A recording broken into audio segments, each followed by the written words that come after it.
Hello, everybody. Welcome to episode 21 of the Pundit Podcast. The title says it all, 21 years of age, or is it just 21 weeks? I think it's 21 weeks. We are able to drink at the USA, and we're able to watch True Detective. So we're going to talk about some of these things, drinking and True Detective and other TV shows. We're going to talk about a few things today. With me is my co-host, as always, Simon Canton. Say hello, Simon. Hello, everyone.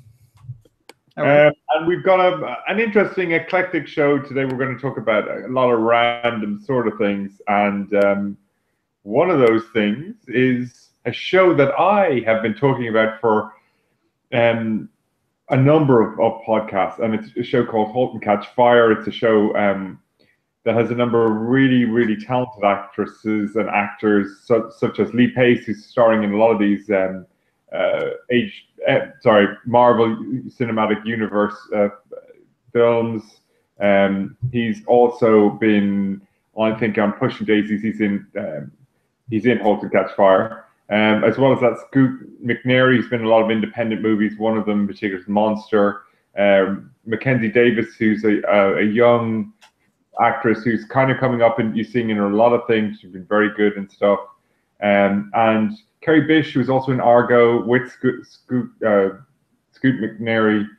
And again, very impressed in this role, playing the wife of Scoot McNairy. But, you know, Donna, very, very good, particularly interesting character arc into the second season.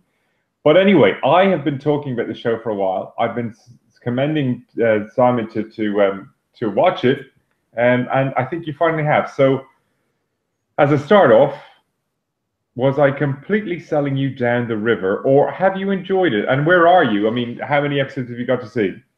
So I've watched 5 episodes this week, Wow. which should kind of tell you that I do enjoy it. It's a very good show.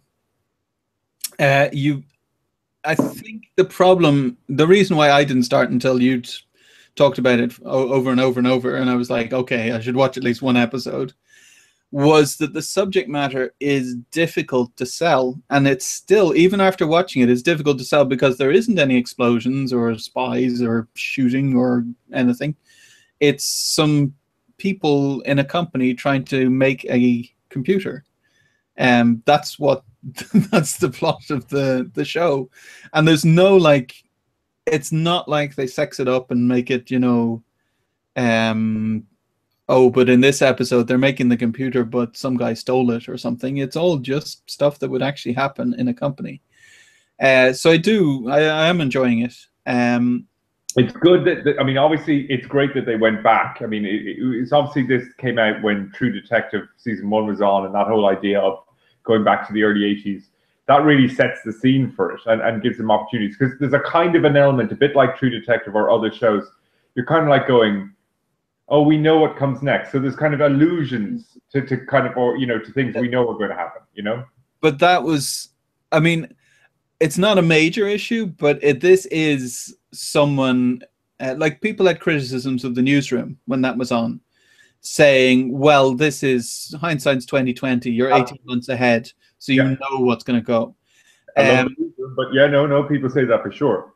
This is very much that, because they're doing things that no one's going to do for 30 years, completely off the wall. Like, this is, if there was Einstein level genius computer programmers and engineers, and they all got together in this one company, and they all decided to make a computer back in 1983. Like, it's not realistic, but then I've got no problem with TV not being realistic. That's fine. The acting is amazing. Well, exactly. I mean, just on that as well, Simon. I mean, I think you would watch it and kind of go, hang on. No, that's a bit too early. For me, I'm kind of going with, oh, yes, clearly they're geniuses, but I'm kind of going with it. But I actually think there's an extra element of interest for somebody like you who's got a tech computer background, and you're going, yeah, I know, but no, that's not quite right. I'm sure there's some of that. And actually, I think in the second season, you'd be very interested, and you're not too far away from the second thing. But I stopped you because I just stopped you there because you are absolutely right. What carries this is just it's not normal. These are not normal characters you see in shows, you know? Everyone's got a different edge. They're very flawed. Like, nobody's saying, I want to look cool in this part. I'm Joe McMillan. I want to be the cool marketer guy who always is right and always has no flaws and everyone loves him. And the great thing about his character is sometimes you go, God, that Joe McMillan, he's just fucking amazing. And then he totally fucks it all up. He is just human. He is almost always his own downfall. Despite his brilliance, and equally he can be incredibly silly. And again, Cameron, played by Mackenzie Davis, same sort of thing. She can be her own downfall, going on and going on. But anyway, I'll let you go on. Well, you just reminded me there was a great bit in the last episode I just watched, in episode 5. It's not a major spoiler, but that Joe thinks that he's saved. No, it was episode 4, I think. Joe thinks he's saved a deal that they needed, and then what's Scoot McNairy's character's called? Gordon. Then says, "No, you didn't do it. I did it. I saved it last night." And then that just takes the wind out of Joe's sails completely, because he thinks that the entire world revolves around him, and yeah, everyone, as you say, everyone has a different flaw, other than Gordon, he's just a guy who's getting caught up in the, like, I don't, so far at least, he hasn't had any major flaws. He's just a guy getting caught up in the chaos. Even in the early episodes, although he may not have flaws like Joe, you definitely can say that he's, as a person, I think we've all met people like him. They're nice people, but they're almost their worst enemy too, because he can almost go on and make problems where there aren't problems. Where sometimes it's like, just go with it. You're the tech guy. You're brilliant. You're a genius. Like, everyone thinks you're a genius. Just do that. Like, don't get involved in the marketing. Don't get, you know, this sort of thing. So he can definitely, he's incredibly bright, but he definitely can unwield his own cog a few times and put himself in and the company in harm's way. But I mean, I think that's a look. I'm just glad that I mean, you're enjoying it. It's definitely something. Well, like I said, I love the show. I'm really interested to see what you think of season 2 when you eventually get there. I think it's only a 10-episode season. It's not on, like, I'm watching this on HBO Nordic, and season 2 isn't on HBO Nordic. Yeah. So it could be a while before I see season 2. But season 2 is only just starting in the US, and they're on to, I think, their 4th episode mode. I think what should be interesting is just they deal a lot with software, and I just think, you know, just from a personal point of view, I think I'd be very interested to see when you go, that's clever, but no, that didn't happen for a while, or yeah, they're not that smart, or whatever it is, you know. Well, I mean, there's been plenty of that already. I mean, I'm not a hardware guy, but I know enough about hardware to go, yeah, that's not true. Not that it's not true, but it's true now. It's what people are doing now. You can't use stuff from 2015 and go, yeah, they could have done that. Like, they have this bit with the LCD watches. I don't know if you remember it. And their LCD screens are big enough for a watch. And they go, yeah, we can make a monitor out of that probably. Yeah, you can't just pick and choose and go, well, we know LCD monitors will exist soon, so we're going to say that they exist now. No, the technology has to catch up first. There's lots of stuff like that, but you have to kind of pass that. And like, for 90% of people like me, like, I'm just going, okay, that just sounds like they're geniuses, and I move on. And for some people, I'm sure there'll be. It's a fun show. As I said, I love the title sequence and actually even the little tune. Another show, I'm not sure if I've really ever talked about it in detail, but it's back for season 2. And I actually haven't seen the opening episode. It's The Strain, and I don't know if we talked about this before or whether you ever watched it. Obviously, this is it sounds familiar. You might have mentioned it. Yeah, I think I mentioned it before because it's been off for a while because the second season there. Guillermo del Toro, I think, is producing or directing, and I think it has a Stephen King. He's the writer, or it's in an adaptation of one of his books. But it's total. I was talking about this with some friends actually midweek. It's total shite. I mean, it's total Sherlocky. There's a recommendation. No, when I say that, I use the word shalocky, and then I spent half an hour being corrected by my friends saying it's not shalocky, it's schlock, right, or something like that. Anyway, I prefer my one, but it's that real kind of typical sort of. So Righteous is Guillermo del Toro, Chuck Hogan is in there as well. So I don't know where the Stephen King reference is, but for me, I always thought there was some sort of thing with that, but I might be wrong. But Guillermo del Toro, and it sort of starts off. Episode 1. This is season 2 at the moment. I haven't watched it, but episode 1 kind of starts off, and it's a bit like the beginning of Fringe. There's some plane, and there's a virus in the plane, and there's so people. So of course, what happens is they bring in the Center for Disease Control, what is that, CDC, right? And this guy Ephraim, Dr. Ephraim, whatever his name is, who's actually Corey Stoll, who played the Peter Russo in House of Cards, right? And the only thing with Corey Stoll is they've got him wearing this wig, right? And he's a good-looking man, right? But he's bald. But the wig, it just doesn't fit. There's something really wrong. It actually makes it even more kind of Zed. Oh yeah, I see it now. It looks like Bruce Willis. Yeah, no, it's just awful. Like, it's awful. I mean, as I said, he's a good-looking guy. He'd be better off for that. But obviously, it's the character, and this is what they have. But anyway, it's the usual thing. CDC called in. It's a virus. It's some weird, virus. Is it been sent by the Russians? Is it sent by whatever? Is it, And obviously, this is something.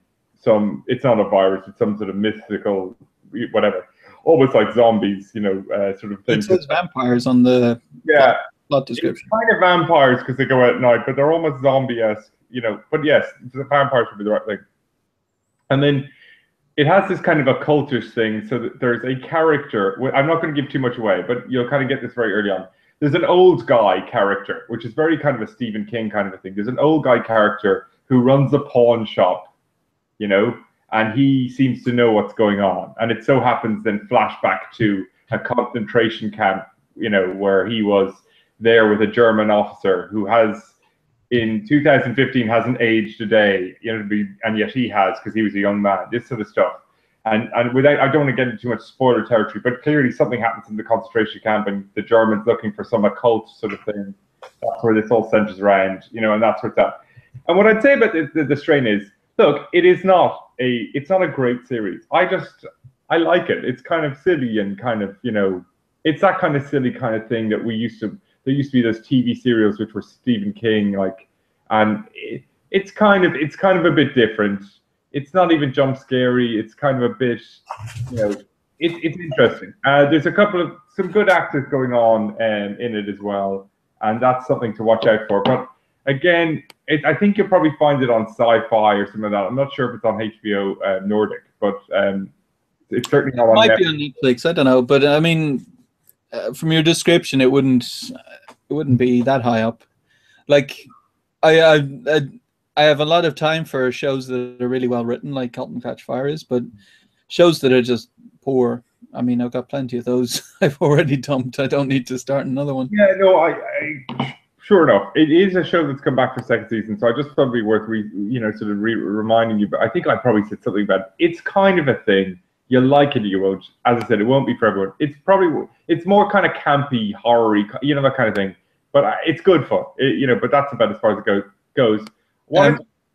Talk about one more show that I haven't watched, called Mr. Robot, right? Which is a show that they kind of did the first episode on Twitch, I think, and then it's been released on American TV. And I've not watched it, but it's getting a lot of decent kind of props. Wow, it's 9.3 on IMDb. Yeah.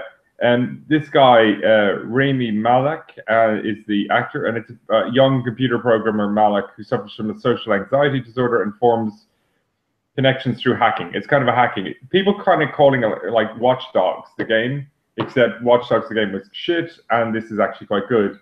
So Christian Slater's in it. There's a few people. Gideon Goddard, who was one of the presidents in the first season of House of Cards. Few people in there that you might recognize, but by and large, kind of newcomers. But again, something to watch out for. I'm not sure where it is, in terms of Netflix or anything like that. But it's airing around. As I said, the first episode. Only episode 3 is on, just been on TV. Yeah. And the first episode was played on Twitch, so they gave that out live anyway. You'll probably find it archived on a Mr. Robot or some sort of a Twitch channel, or it's probably on YouTube because they were giving out free. That they haven't sort of gated it in any way, which is probably a good way to kind of maybe to sort of market a show like this. But I'm hearing really good things about it. I haven't got to see it yet, but it definitely seems a bit different and a bit interesting. Oh, it's on normal TV as well. It's not a web series. Yeah, like it's not made for Netflix or HBO or anything. It's made for what you call it, USA Network. Yeah, and as I said, the first episode's out there if people want to watch it. It's definitely online out there. So, you know, if you're, depending where you are internationally, you can definitely kind of see it. And people have been saying good things about it. The Last Ship is a show I've been going on about. Still really good, silly stuff. Reminds me to Voyage to the Bottom of the Sea. I think it's on episode 4. Ray Donovan season 3 is back. A show I don't know why I continue to keep watching, but there's obviously some good actors. You know, it's a crime show, right? Well, yeah, it's kind of Ray Donovan is played by Liv Schreiber, who was in Scream, and obviously he was also in the Wolverine film as Hugh Jackman's brother, in that one as well. John Boyd's in it. He won an award for his performance of Mickey Donovan, who's obviously Ray Donovan's dad.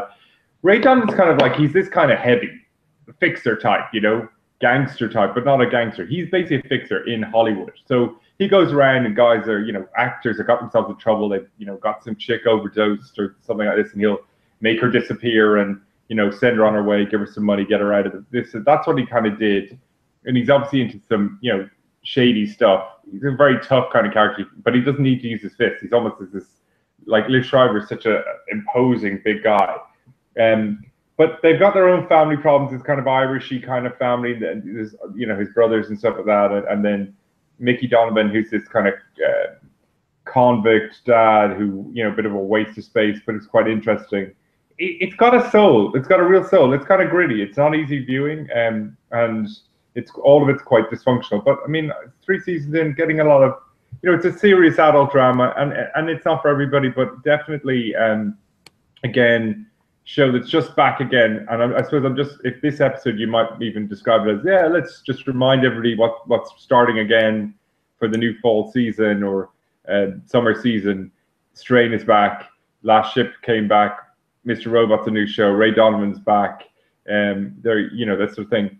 But anyway, 2 more shows I want to talk about. And again, Ballers, you've seen it. I still haven't seen it, but I know you were propping it up. Did you watch any more of it? No. After I watched the first episode, I think it was telling you, it's just Entourage. Yeah. Like, it's just a new, like, HBO is amazing at dramas, and Netflix as well, amazing at dramas. But so far, every comedy I've seen on both of them has been terrible.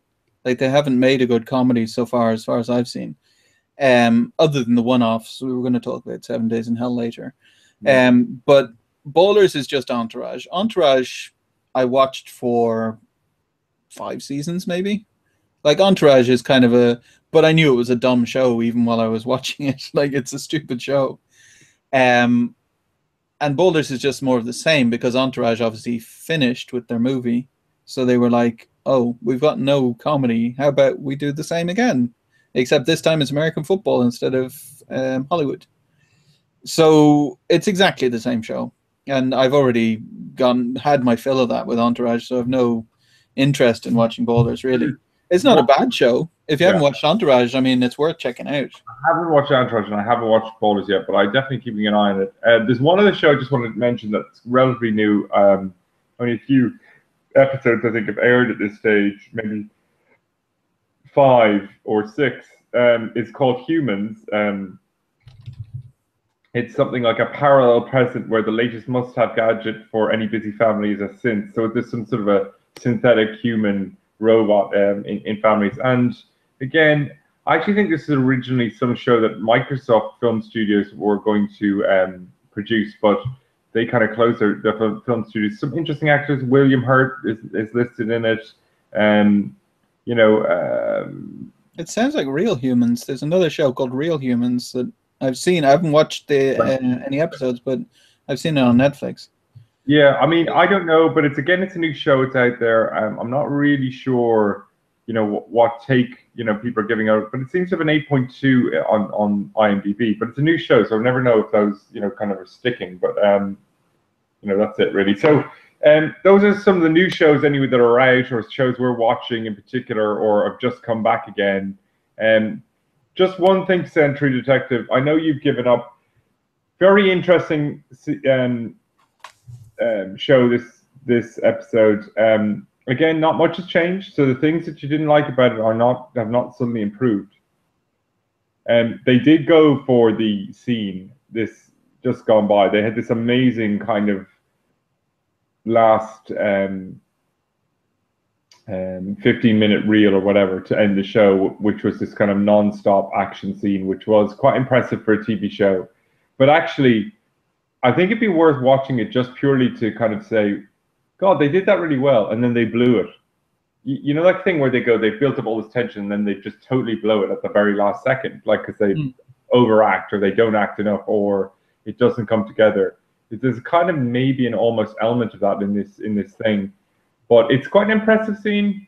But at the same time, you do feel like it could have been better, But it was impressive. There was a 15-minute. It's almost like a coda, like a Dawson's Creek or a One Tree Hill type of episode, where the last 15 minutes is almost like this kind of, music video to, coda into the closing credits. It was almost like a 15-minute version of that, except it was basically a shootout. And look, that was good. It definitely had a certain tension that, obviously they were trying to recapture season 1 stuff, and that's twice they've tried to shoot for that, and they haven't quite got there. So, but it was interesting. But maybe worth picking it up alone just to try and see where that you are with that. But maybe not, to Simon. But that's. No, I read one review of that episode earlier in the week where the guy said, "How about we just draw a line under this season and say, okay, it didn't work. Let's start season 3." Like, he just said, this is just garbage. There's no point. I don't think it is garbage, because I think, you see, that's unfair. I think it's still decent in comparison to some stuff on TV, and we were not. And the truth is, not that this is a reason to support a show, but you're not getting season 3 if season 2 tanks. That's not a reason to watch it. But I mean, HBO is still, criticism. HBO has still not renewed it for season 3, was what I was reading. I have to imagine there was only going to be 3 seasons, according to the writer. Like he said, I can't imagine this going beyond 3 seasons or something like that.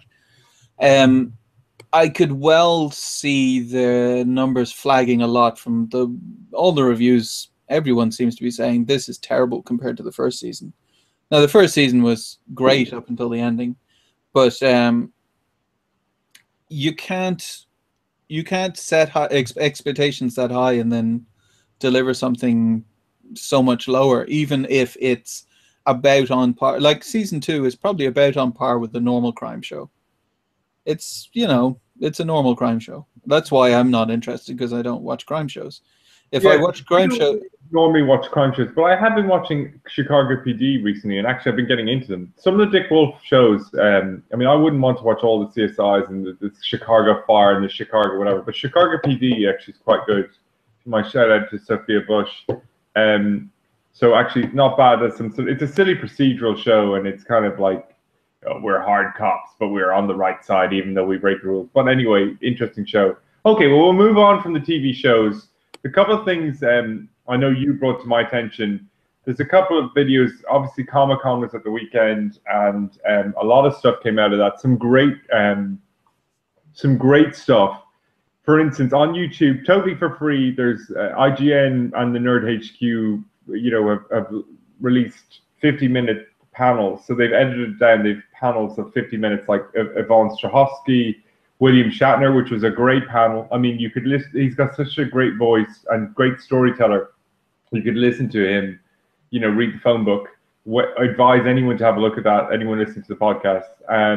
Some great stuff there. As I said, they've cut it into individual chunks. So if you actually just look at the channel Nerd HQ, you'll find it there. If you even look at IGN for the last few weeks, they'll have cut off the panels there into chunks. what I did actually was there were 3 or 4 days, and they actually did the full unedited Nerd HQ panel. So like I downloaded a YouTube video which was 11 hours long, and obviously there are gaps. You have to fast forward because they're waiting for people to come in, but it's quite cool because you can kind of play it in the background like a podcast or whatever. And they've just got amazing panels, from BattleBots, of which I have no interest, to William Shatner, to the Last Ship panel, which I haven't seen yet.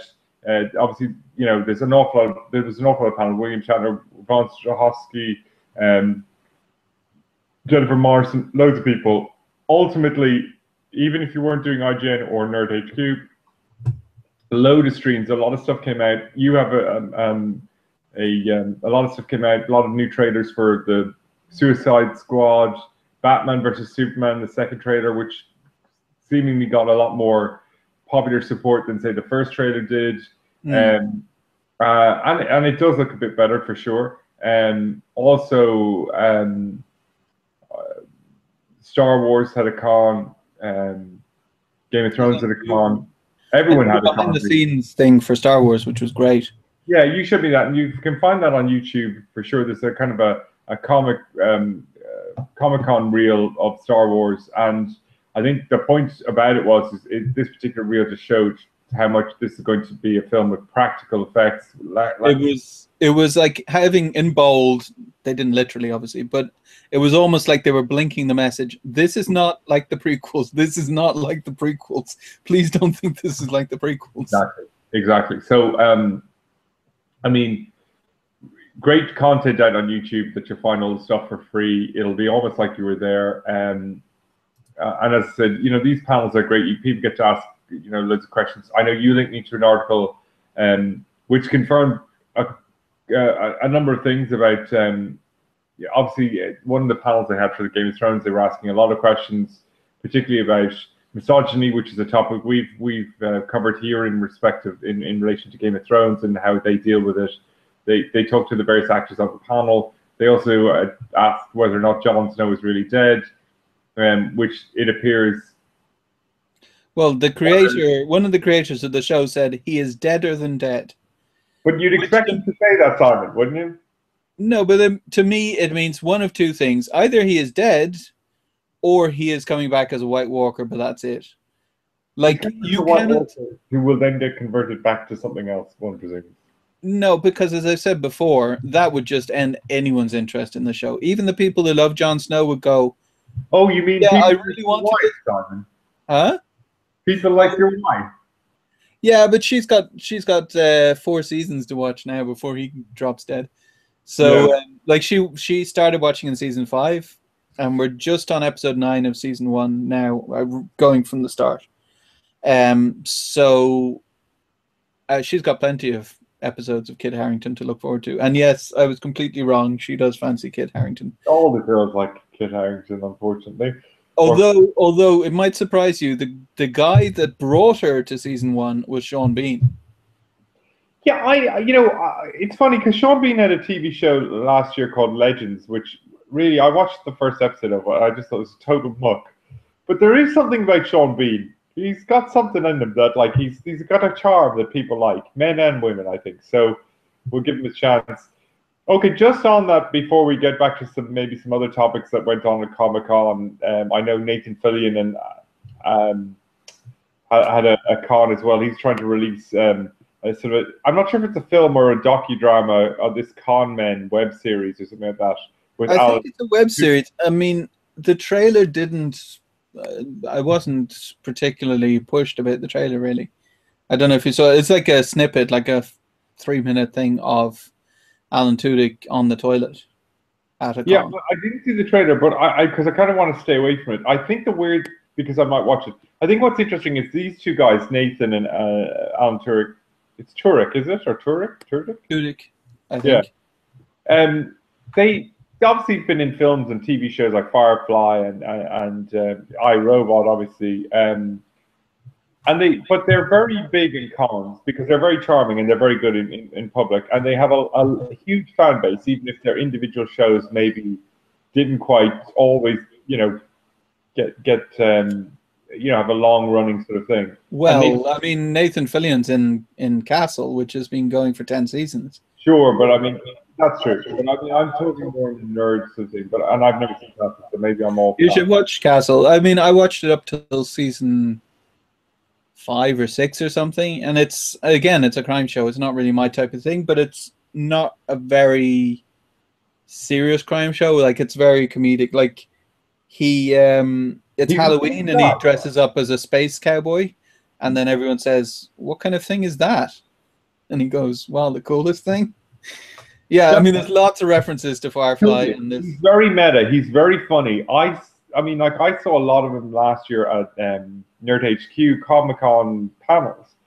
And the guy who's obviously good friends with Zachary Levi, who's very much, in this behind the Nerd HQ kind of idea and concept, which is to raise money for Nerd HQ is a profit organization, but they do this thing at Comic-Con to raise money for non-profit organizations such as, in particular, Operation Smile, which is a charity devoted to fixing children's cleft palates and stuff like that. And they basically sell out the panels to people like William Shatner or Zachary Levi or Yvonne Strahovski. So the money that people getting into those panels, which allows them to ask all these questions of these superstars who give up their time for free, all of that money goes towards these operations. So that's obviously a good thing. They also auction off items, which again goes for those operations as well.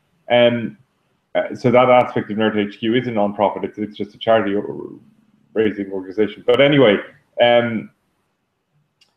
I've seen him. Obviously, he's good friends with Zachary Levi, and I saw him on the panel. This is Nathan Fillion, and he's just unbelievably funny, unbelievable presence.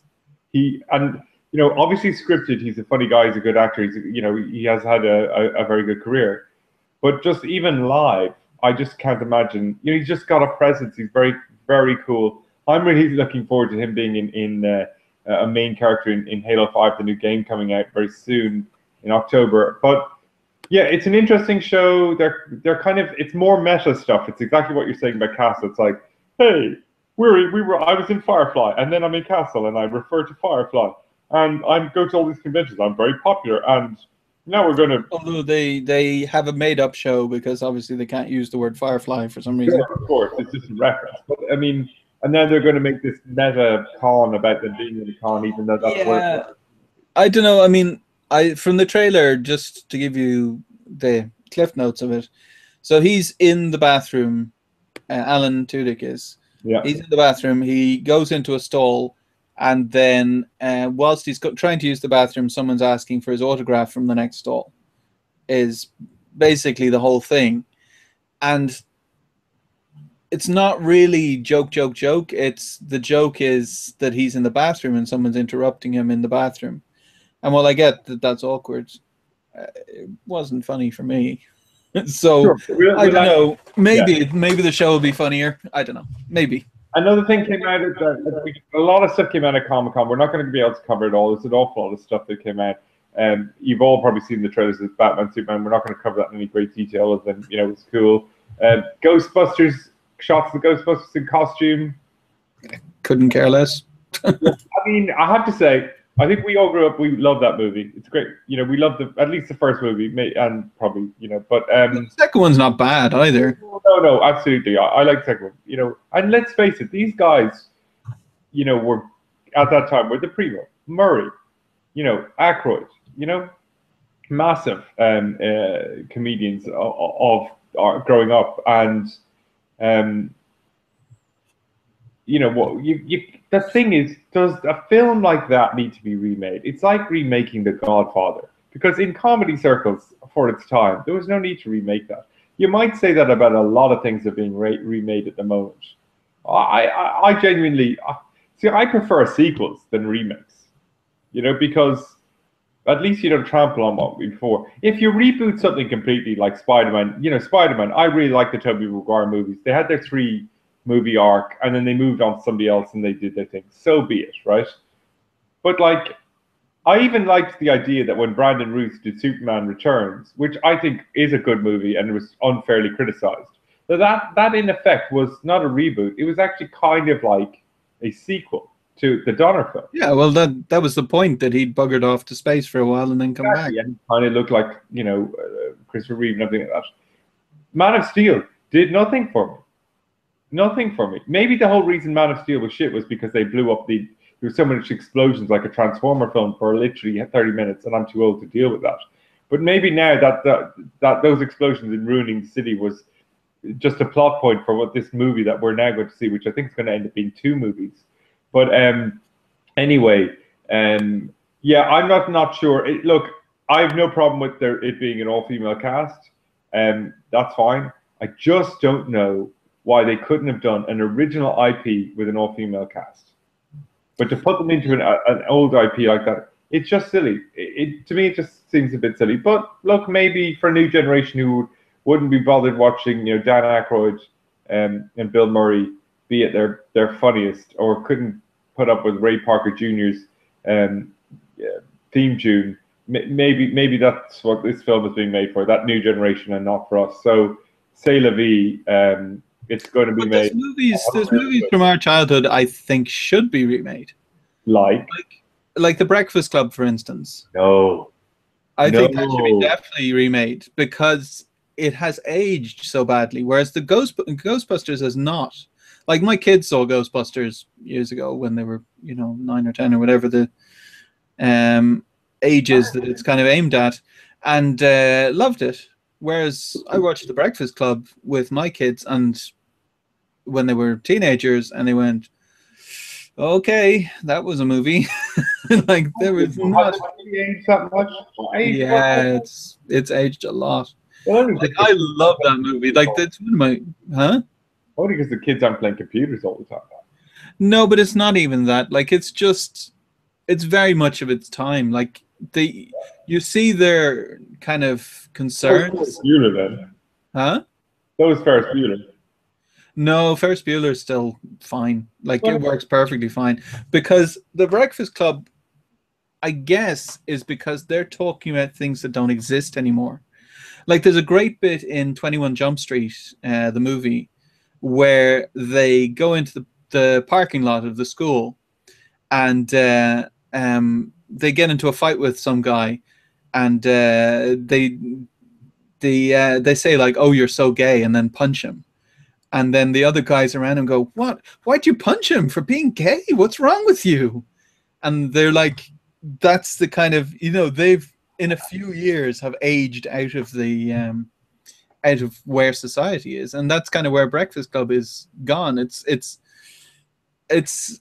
still, I mean, for the time when I watched it, and as a teenager, I loved it, but it's just not relevant anymore. No, well, look, it's an interesting opinion, controversial, but interesting.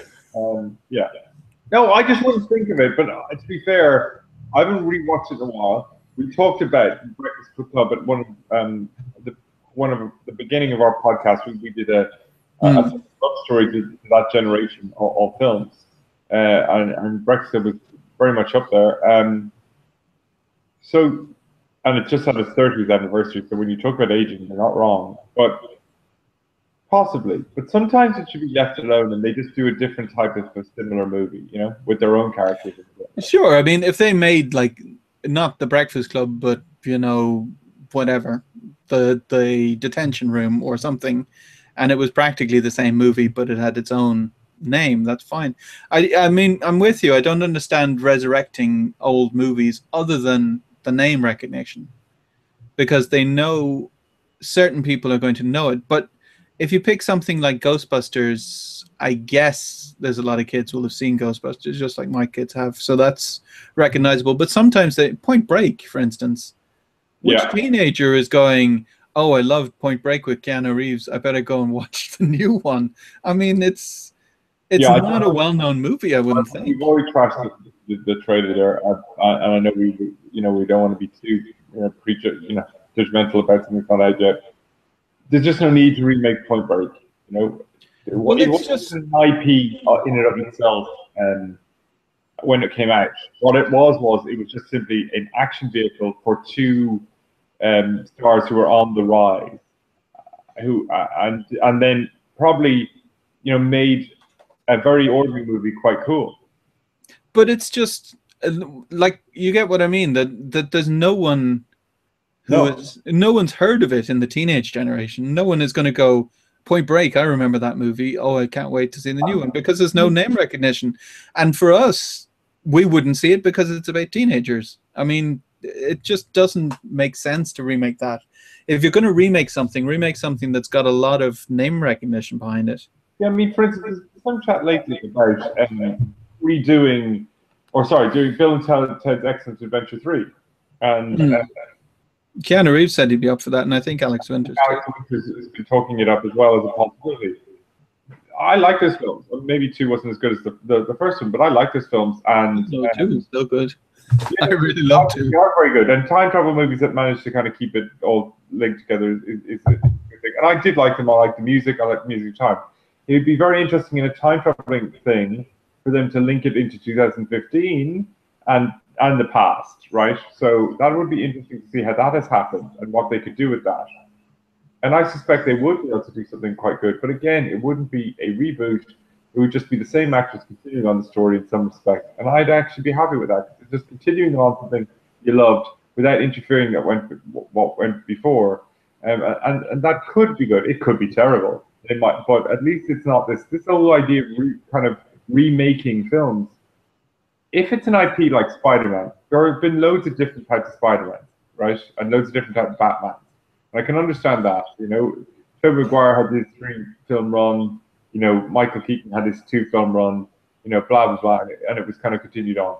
That's a kind of a character, and then they make films about it. And so the characters... But they have to do something original with it. Like, I don't know if you saw, I shared like a video for Fantastic Four's new trailer, where they're trying to reboot that.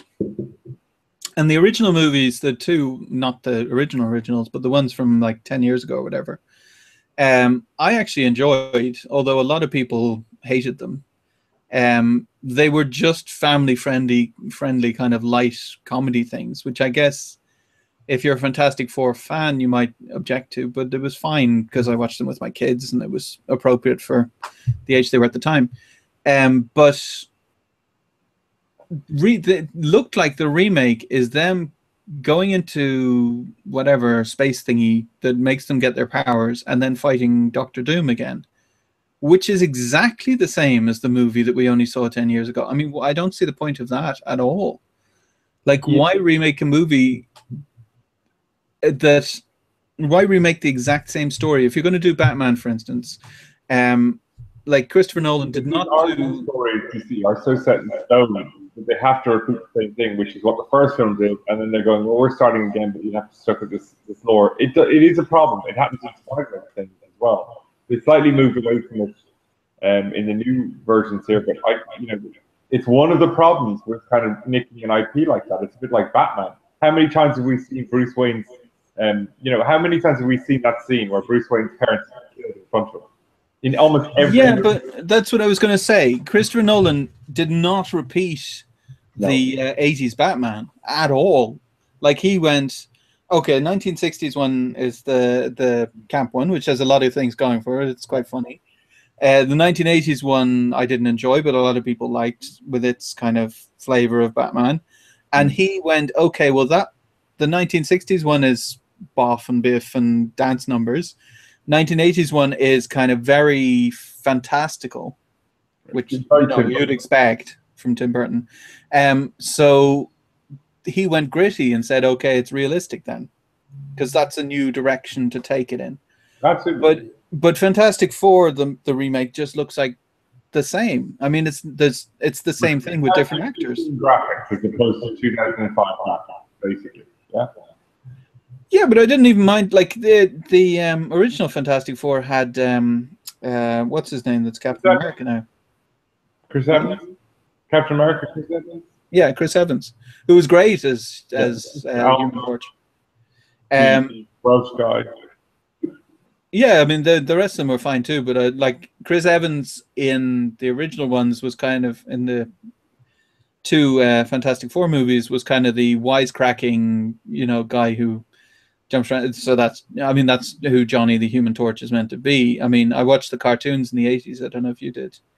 Not really. I mean, Fantastic Four, I knew of them and I know of them, but They wouldn't be my biggest thing. But I will tell you about this. The Chris Evans actually is very underrated. So I think you saw Stormbreaker recently, right? You were telling me, and I'd seen that. Yeah. Stormbreaker. What was that again? No. Huh? No. Okay. He also was in a film with Look it up now. I'm just not be remembering it. Stormbreaker, the Alex. Yeah. Wright? No, Stormbreaker. No, I didn't see that. Stormbreaker. No. No, you might be thinking of the other spy one, the King. No, I'm not thinking of Stormbreaker. It's something similar to that. He was also in a kind of a superhero-y thing called Push as well. Which that keeps ducking up on my Netflix, and I keep just not getting the interest to actually watch it. I don't know. Sorry, Snowpiercer is this thing where. Oh, Snowpiercer, yeah, that was a good movie with a terrible ending. Yeah, totally. But no, the point about it is that he's very underrated. He's actually quite good. He was also in a thing I saw ages ago and then got re-released recently as a new movie, even though it's been out for a while, where he played this kind of lawyer who was quite interesting. And I'm just trying to find that out now. So Push, he was also in a number of films. But I suppose the point I'm making is, I didn't know he was in Sunshine as well. He's actually an underrated actor. He's also very charming, and he does the Captain America thing very well. So, kind of give him his props on that one. Like, I'd say he's not one of those actors who has amazing range. Yeah. Like, he is just Chris Evans in every movie. Even in Snowpiercer, where he's meant to be this put down upon guy, he's just Chris Evans with a beard. But that's not a bad thing. I mean, Harrison Ford has made a career out of being Harrison Ford. There's nothing wrong with that. Yeah, he is a kind of everyone all-American kind of thing. Puncture is the film. I think it may have been a different name when I first saw it. He's a kind of a drug-addicted lawyer type, but he kind of plays a little bit off type. He doesn't always play that kind of everyman kind of thing. But look, mostly in this role, it's the kind of everyday charm that I think we talked about about Chris Pratt on last week's episode. And he's got that in fairness. And that's why those movies are actually doing okay, because there was a time when we were growing up where they tried to make the Flash TV show, and they tried to make the Flash movie, and they tried to make Spider-Man, and it didn't even get off the ground. And they did Batman, and it got off the ground, but nothing else did. And all the other movies that were like, like that, they all end up direct to TV movies or that kind of stuff. Like, those are the kind of stuff that ended up being direct video films. The only one that really broke out was from comics to whatever it was, Batman, and that was say 89, blah blah blah. So obviously Marvel doing a lot right in the moment, and a lot of that's got to do with the fact that they've got a very talented bunch of actors who can basically just, you like these characters, here they are with good actors kind of making them very likable. What's not to like, even if the story's a bit move, but although they're doing okay. So anyway, that's it. There was a lot of stuff. You get a lot of stuff on YouTube for anyone to check out if you're into these kind of comics, new films, new TV series, stuff like that. The Walking Dead had a panel. They released a trailer from season 6. It's out there on the internet if you want to watch it. I'm staying away from it because I don't want to get too spoiled from it. Simon, you shared it, so I was like, "Oh, Mike's going to talk about this. I better watch it, even though I'm not into Walking Dead." No. No, but I saw it because I saw some off-the-camera thing, and I was like, "Oh, look, you don't want to watch this. It's fine." But and I know you're not hugely, you're very, Walking Dead at the moment. I know you're like, I could take it or leave it at this stage. It's. I gave up in season 4, exactly. I think. But what else is that? I mean, I think that covers the majority of the topics we were going to talk about this week. I was going to mention Narcos because we talked about before that Netflix brings out a new show every 5 seconds. Yeah, it does. Did you see anything? Is that out now, or is that July 28th? So in 2 weeks. Yeah, 2 weeks. Yeah, so we mentioned previously on a podcast. It seems like that's some sort of drug comedy, or not comedy. Comedy's wrong with drama. No, it's not a comedy. It's about what's his name, Pablo Escobar. Him building his drug empire. Yeah, and at the same time, it's about a DEA agent trying to bring him down, I guess. So it seems to be both of their points of view. Okay, well, interesting. The one thing to say about this, I'm looking at the actors in this, no one I particularly recognize. I didn't recognize anyone from the trailer. It looks like they're kind of going with all unknown Yeah, actors. but I think it's actually a very good segue into our show. I did watch the first season of to completion, Between, which is a Netflix show. I know it was on TV. It was produced by Netflix. It was on TV, particularly in Canada, and also Oh, the teenagers surviving thing. yeah, the teenage thing. And I think you I watched an episode and a half, and then it devolved into a teen drama. So the first episode, it was kind of wavering. Like it was 50% a teen drama and 50% an interesting kind of horror / character study thing. And then in the second episode, it just dropped the character study and went, no, we're a teen drama. I watched those 6 episodes. I think it was 6, out to the end. And look, it was interesting. It wasn't super great. It had some interesting ideas. I'm not even sure what they'll do in terms of the second season. I thought it was going to go places, and then it didn't end up going there. It certainly wasn't holding. There was, at the same time, it showed the reality. It didn't sugarcoat it. Like people died, kids died, all this sort of stuff. And so that was kind of interesting. And there's clearly some bigger conspiracy going on. But it was interesting to see that. But again, it was a nice experiment from a network that's never really done original programming up until this year. I think all of these things are to be commended. One, they're not just reselling the same old shite. Don't get me wrong, I've stopped watching The Big Bang Theory, but I'm not going to be like the internet who goes, this is shit, whatever. Look, I stopped watching it a long time ago because there's just so much of it. Like, when we watched Friends, we didn't. We watched all of it to the very end, and there's very few episodes you probably never see. To go into Friends for a second, I stopped watching the first time it was on. I stopped watching maybe in season 7. Yeah. Like I introduced Heidi to Friends, and for a long time I was watching, because this was before we had DVRs and stuff. So I was watching the episodes, and she was doing something else, reading a book or listening to music or whatever. And then she started watching it and went, "Oh, I thought this was crap, but it's actually okay," and then really loved it. So she watched the whole way to the end of season 10. I gave up in season 7, and I went, "Oh, this is not as good as it used to be." I'm sure I stopped. Sorry, go on. And then a decade later, rewatched the episode, or watched for the first time the episodes in season 7, 8, 9, 10, and went, "No, these are just as good as the first ones. It's just I'd gotten so used to their form of humor that I was bored of it. That's all." And I think I think just in my experience, I think it'd be very unlikely that I've not seen every episode of Friends, right? But I do agree with you that sometime, and I don't know exactly when, maybe around season 7, I found it more difficult to watch them. So definitely, I probably missed a few episodes here and there, which I obviously, caught up again because it's been on so many times and, repeated left, right, and center. Not so much anymore, but actually back in the day.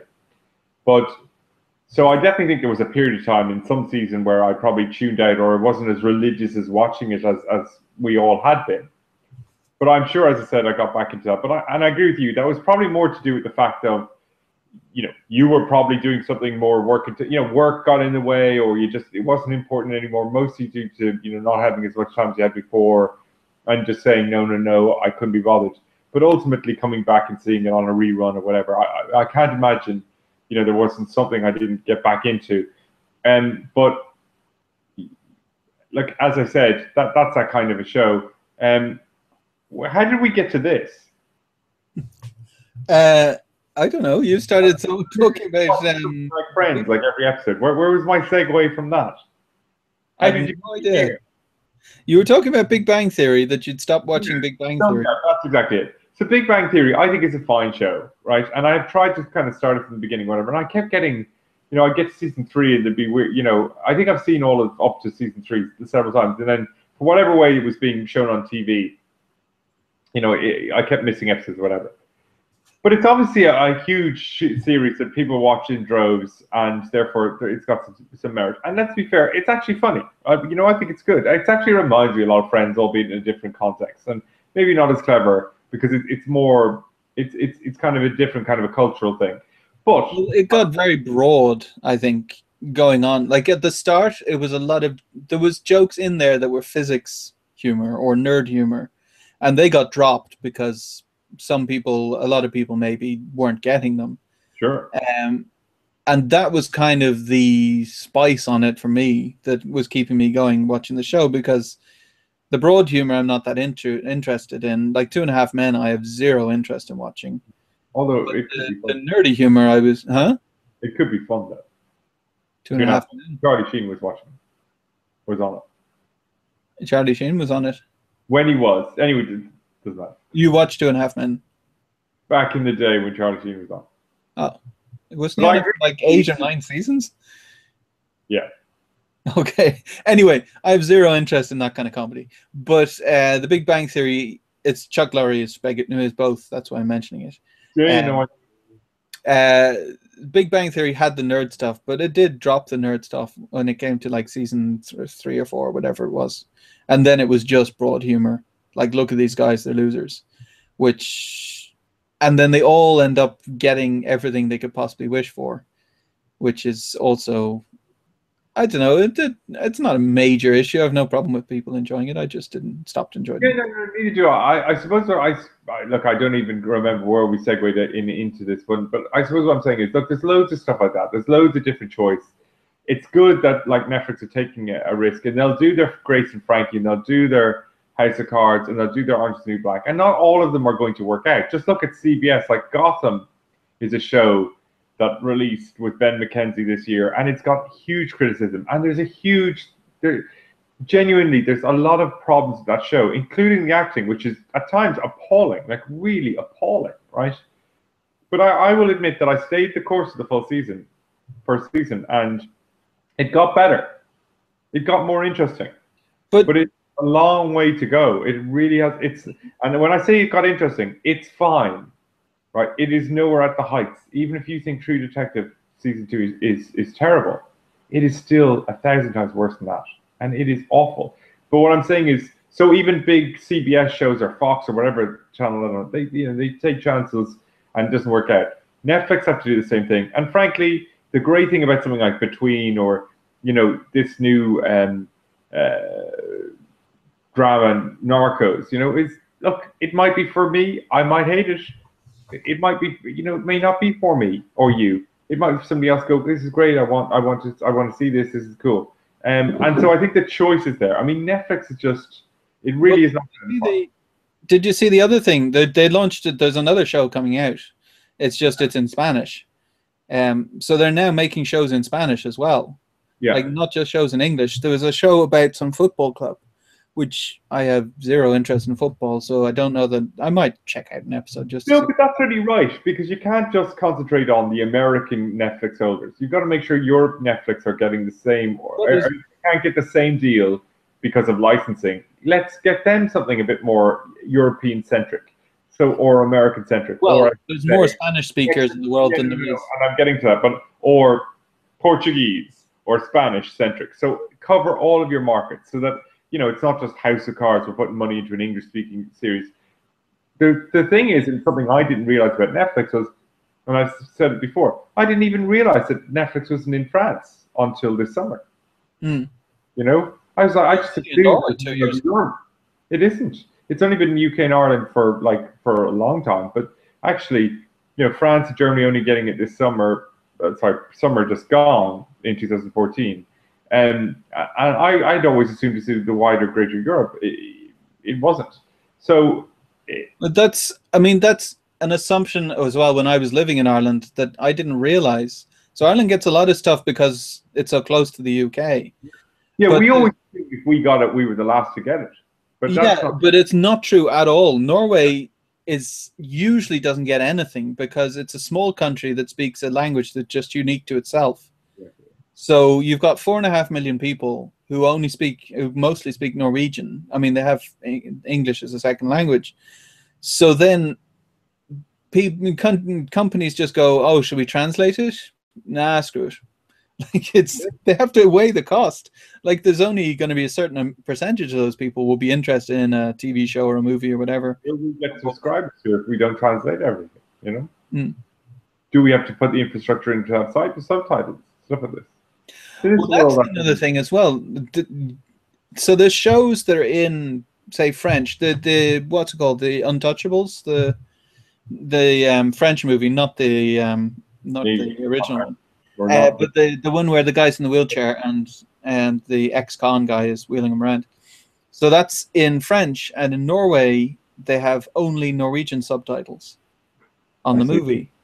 And the reason for that is because there's individual country licenses for subtitles. So you can't buy the global rights to show English subtitles on Netflix shows everywhere. You have to license individual countries for subtitling.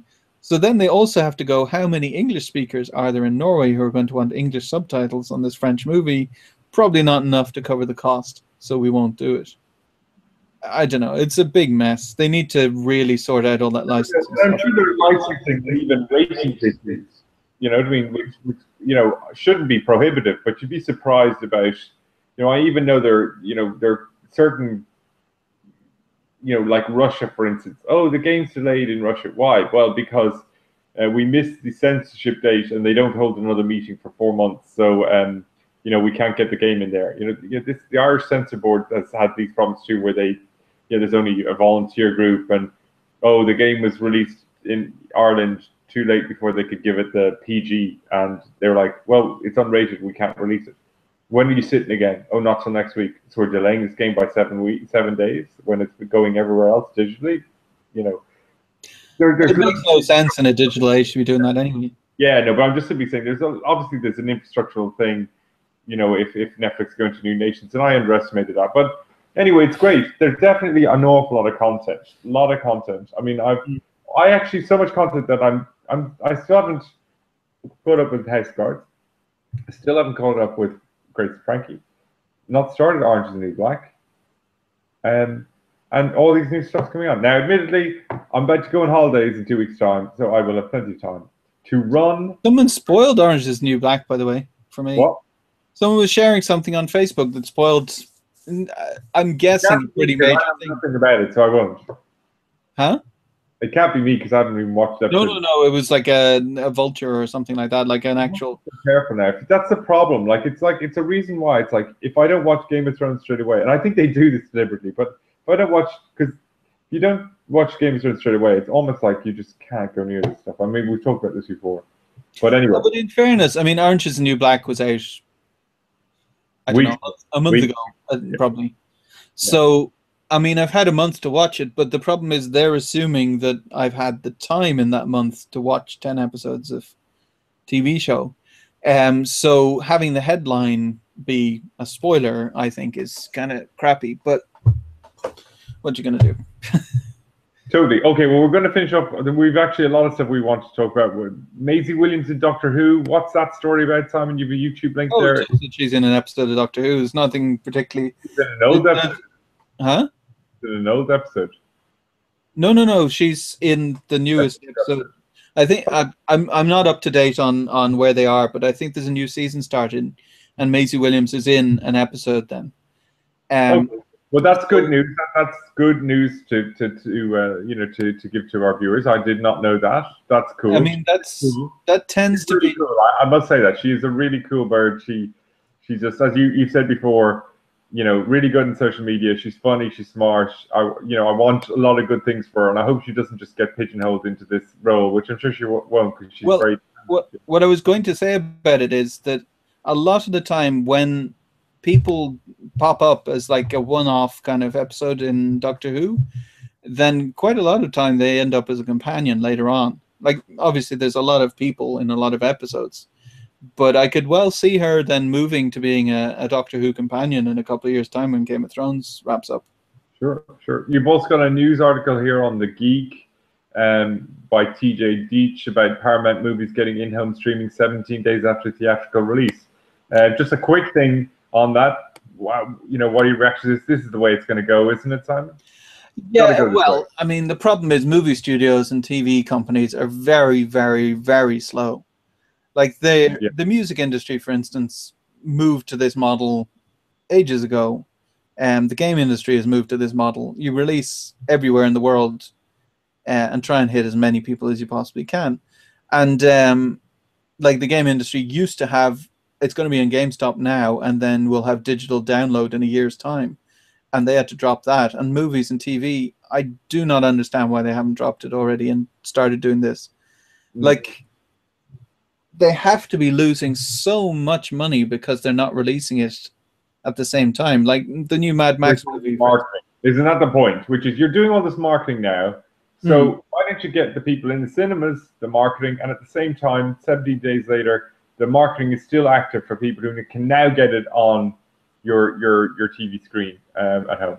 Yeah, and they said the issue is not so much even with the movie studios. The movie studios want to do this, but the people who own the movie theaters are then saying, well, if you release this too early, like if you don't wait for 6 or 9 months or whatever, we won't have your movie in our theater. And then there'll be no theaters, all go out of business. I mean, it's a balance. It's a balance. It definitely is. But it's interesting. It's interesting. It is probably the way of the future. You put a link to the Batman vs Superman, the new trailer, and I mean, again, it's out there, guys. I'd have a look at it. Suicide Squad is a new trailer. Jared Leto and his Joker thing. I've only seen a picture. I've stayed away from that video. I would say that from the trailer, it actually looks very interesting.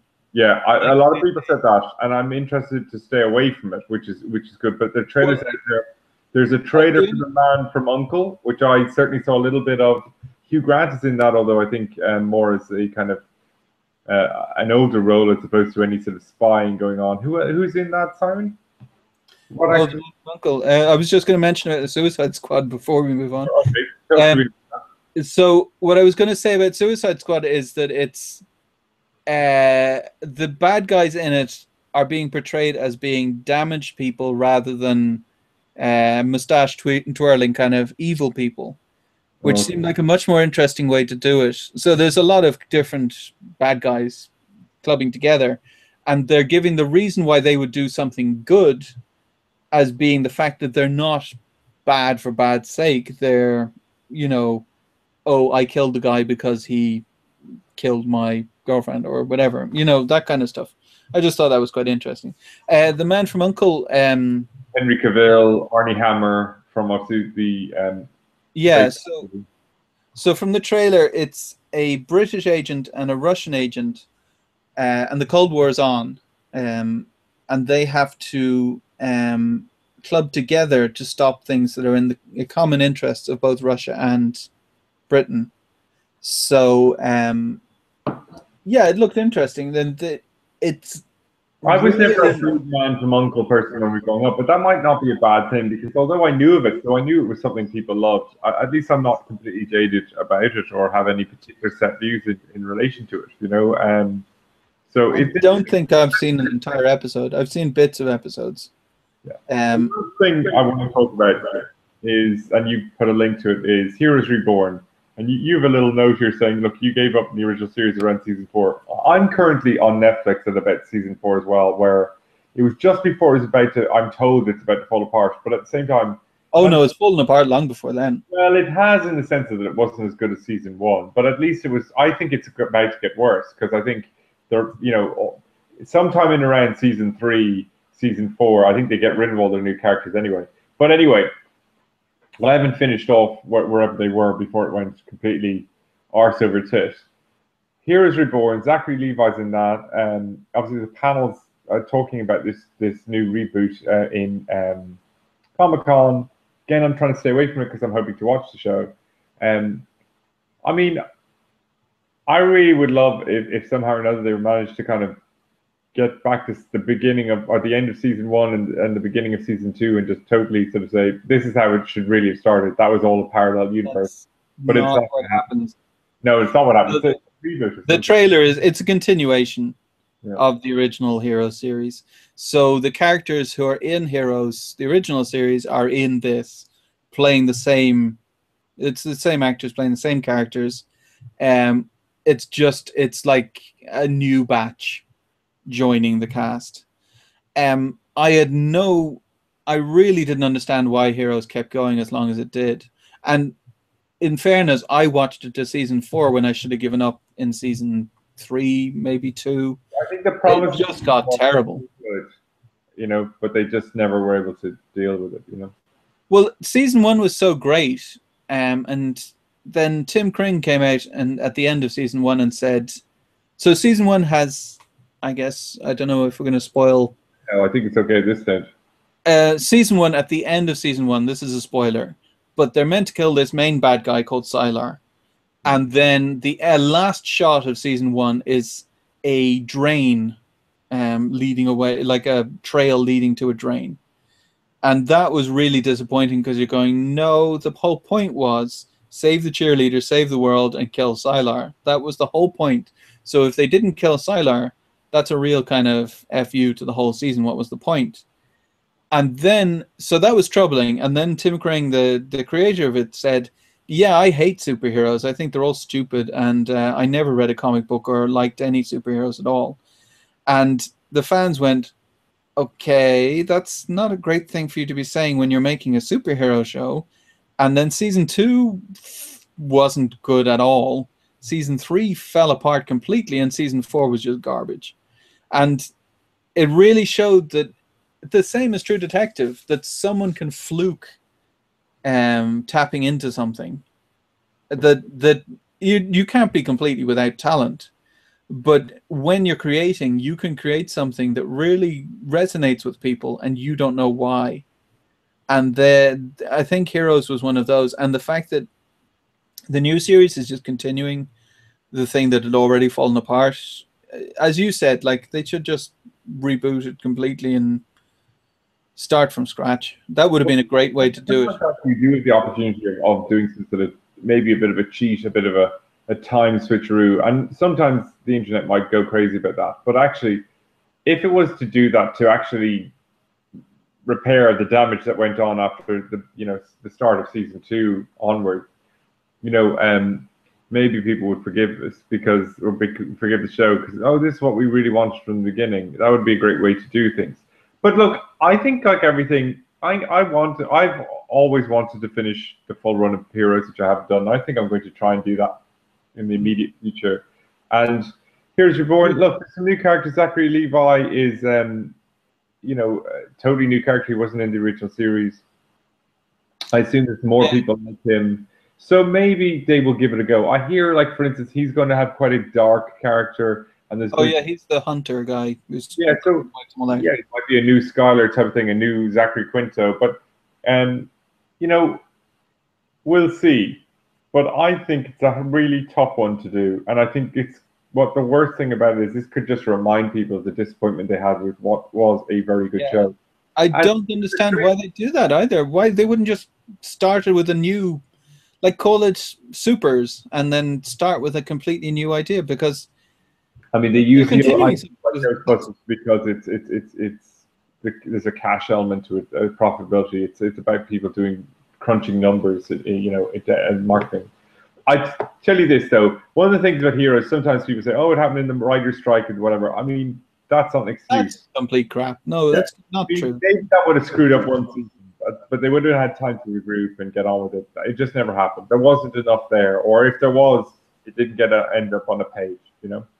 They just didn't have a plan. It seemed like season 1 had a very solid plan, which was all of these powers getting together to defeat Battlestar Galactica and the Cylons.